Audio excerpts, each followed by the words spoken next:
Pagkauwi pa lang sa bahay, agad na naligo si Zan Hongyu. Ang kanyang basang buhok ay nakalugay, at ang makinis niyang balat ay lalong kumikinang sa ilalim ng tubig. Ang maganda at kakit-akit na babae ay nagbababad sa malamig na tubig, na lubos na ikinasisya ang pakiramdam ng pagiging malinis. Naalala niya ang bilin ng kanyang commander, Hongyu, tayo ay mga babaeng mandirigma sa panahong ito.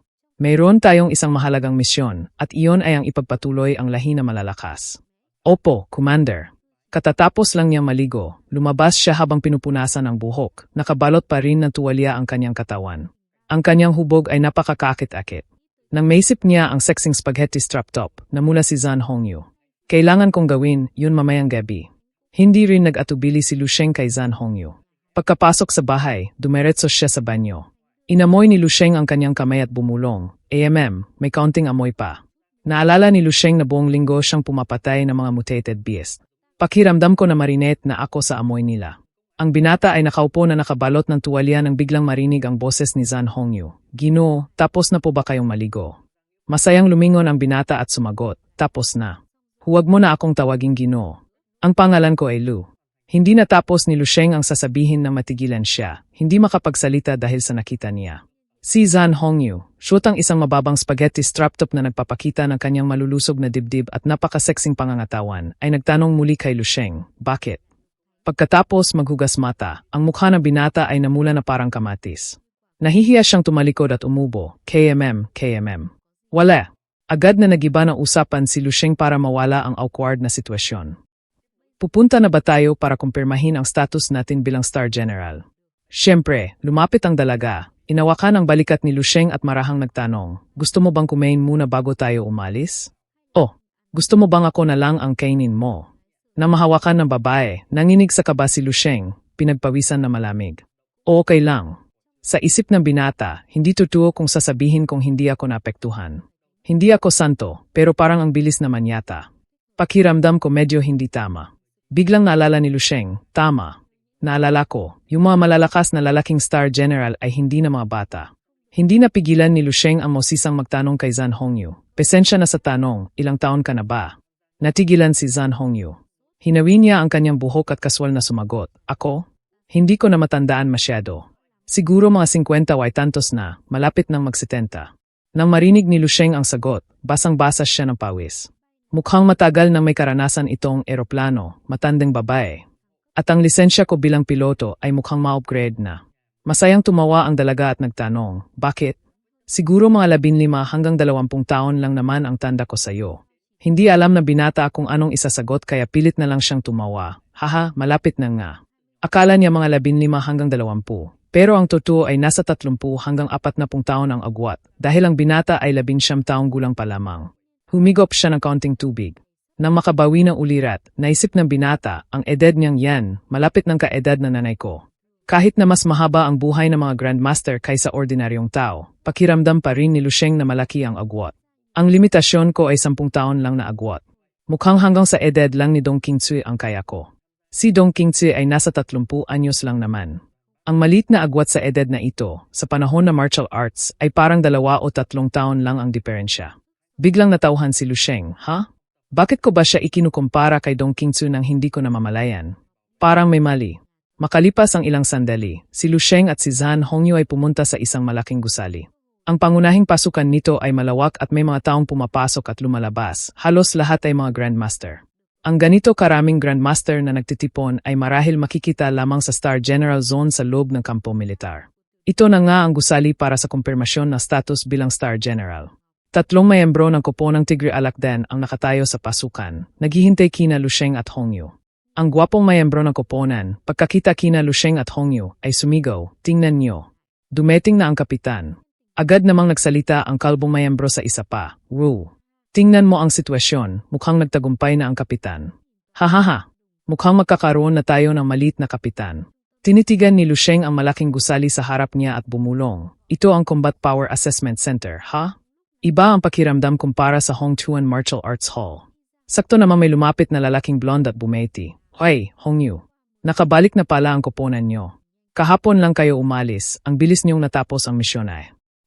Natapos na ang kaguluhan sa Level Earth Abyss. Naging abala ako kaya ngayon lang nakabalik, para magpahinga at magpagaling. May ilang koponan pa na hindi nakakabalik. Nagkumustahan sila sandali. Natural na napunta ang tingin ng lalaking blonde kay Lusheng na katabi ni Zan Hongyu. Gayon, pinipigilan ni Lusheng ang kanyang killing intent. Ang kanyang aura ay hindi nakasingtapang o nakakatakot tulad ng Deti. Ngunit mukha pa rin siyang isang sibat na kararating lang linisin.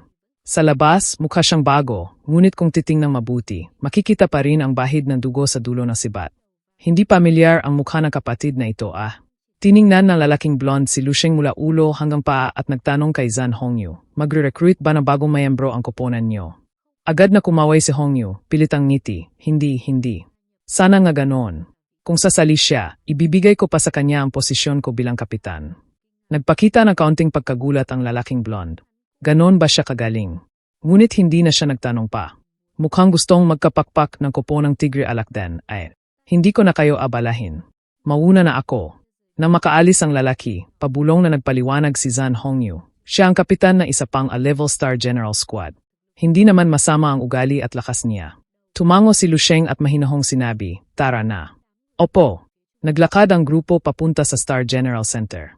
Pagpasok sa pangunahing pasukan, bumungad sa kanila ang isang malawak na lobby, gaya na inaasahan. Nagpaliwanag si Zan Hongyu, ito ang lobby na first floor.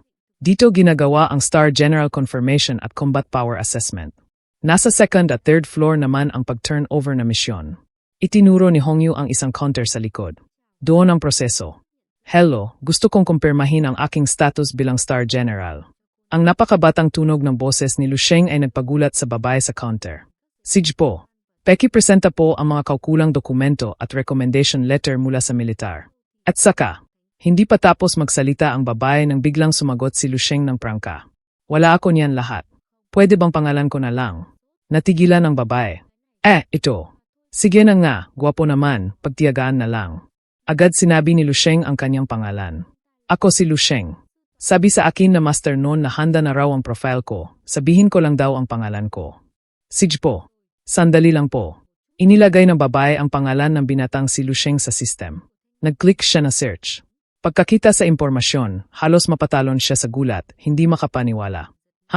Agad siyang yumuko ng husto at nagbigay pugay kay Lusheng. Kayo po pala. Pwede pong laktawan ang lahat ng prosesong ito. Halikayo po, samahan ko kayo sa lugar ng Combat Power Assessment.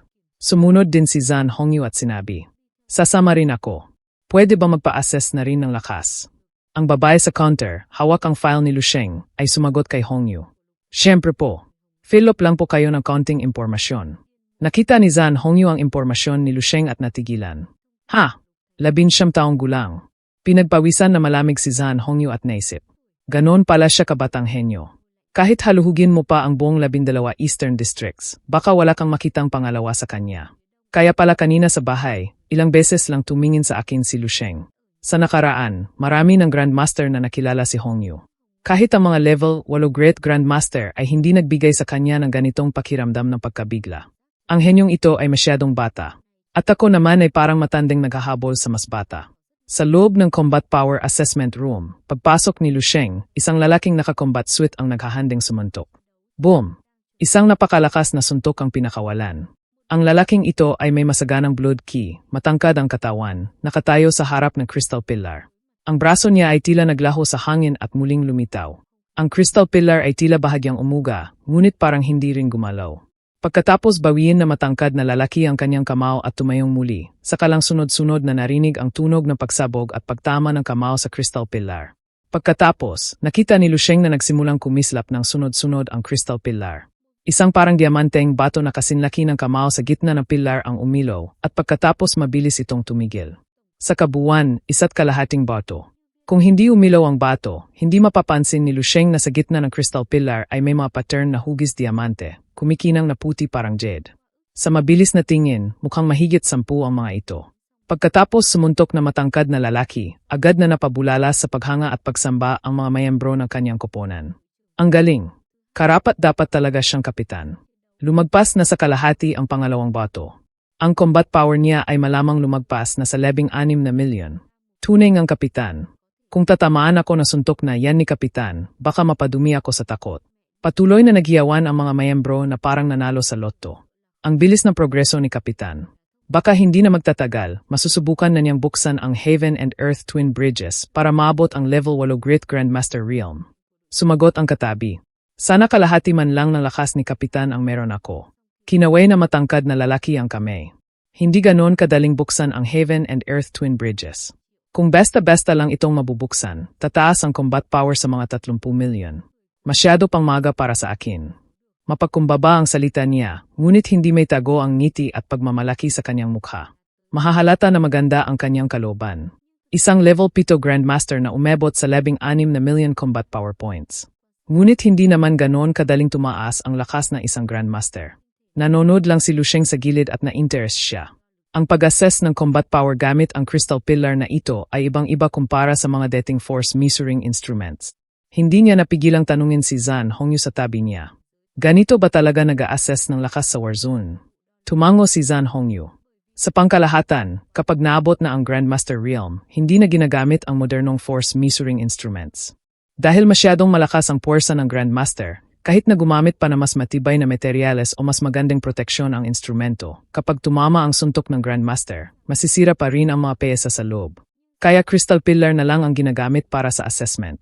Kahit hindi masyadong eksakto ang crystal pillar, ang error margin ay hindi lalagpas sa 100,000 points. Nagtanong ulit si Lusheng dahil sa kuryosidad. Paano naman ang pag-check ng blood Qi value? Patuloy na nagpaliwanag si Zan Hongyu. Masyadong malaki ang pagbabago-bago ng blood Qi value ng mga Grandmaster, kaya hindi rin magiging accurate ang pagsukat. Kaya pagdating sa Grandmaster level, matagal nang inalis ang pag-check ng blood Qi value. Bukod pa roon, ang combat power value na mismo ang pinakamagandang indikasyon kung gaano kalakas ang blood Qi. Naintindihan ni Lusheng ang paliwanag ni Zan Hongyu. Habang nag-usap sila, napansin sila ng grupo na katatapos lang magpa-assess. Lumapit ang kapitan ng grupo, si Lan Chansi. Hongyu, bakit dumaiting ka na hindi man lang bumabati? Nakipag-usap si Zan Hongyu gamit ang pangkaraniwang pagbaiti. Ngunit ang ekspresyon at tono niya ay kasing lamig na yelo. Mukhang lumakas ka kamakailan, Lan Chansi. Ngumiti si Lan Chansi na mapanukso at sinabi, Hindi naman. Kahit maging Great Grandmaster pa ako, hindi ako magiging kalaban mo.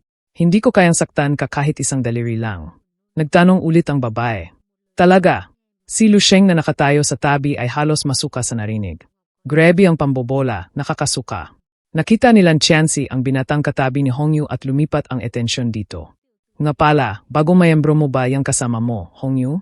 Ang bata pa niya para sumali sa kupo ng Tigre Alakdan. Mukhang maganda ang kinabukasan niya. Pinagpawisan na malamig si Hongyu at kumaway. Hindi ko siya mayembro. Kaibigan ko lang siya. Patuloy na naging mosisa si Lan Chansi. Kaibigan. Ang bata naman. Umikot siya palapit kay Lusheng, naiinggit. Mas matangkad pa sa akin, mas gwapo pa sa akin. Ang lakas niya, nakapasok dito, kahit mas mahina, hindi naman siguro sobrang laki na agwat. Lintik. Gusto ba ng batang ito na pumatol sa mas matanda? O baka naman si Hongyu ang gustong pumatol sa mas bata? Biglang nakaramdam na matinding banta si Lan Chansi. Ang tingin niya kay Lusheng ay naging mapanuri at hindi maganda. Tumingin si Lusheng sa mga mata ni Lan Chansi at naisip. Buong araw puro na lang ganitong mga walang kwentang selosan. Nakakainis. Napansin ni Lusheng ang pagbabago sa mukha ni Lan Chansi at hindi niya mapigilang mainis. Naisip niyang si Pain na lang palayo ang lalaking ito para matanggal na rin ang pagnanasa nito kay Zan Hongyu. Ang daming arte na matanding babaeng to. Mas mabuti pa si Instructor Dong. Biglang naalala ni Lusheng ang kanyang magandang unang asawa, si Dong Qingzu. Mas bata naman siya kaysa dito. Yung eroplanong, yun, si Dong Qingzu, ay nasa 30s lang. Bigla, nakaramdam ang binata na may mali. Teka, bakit ko na naman naisip si Dong Qingzu?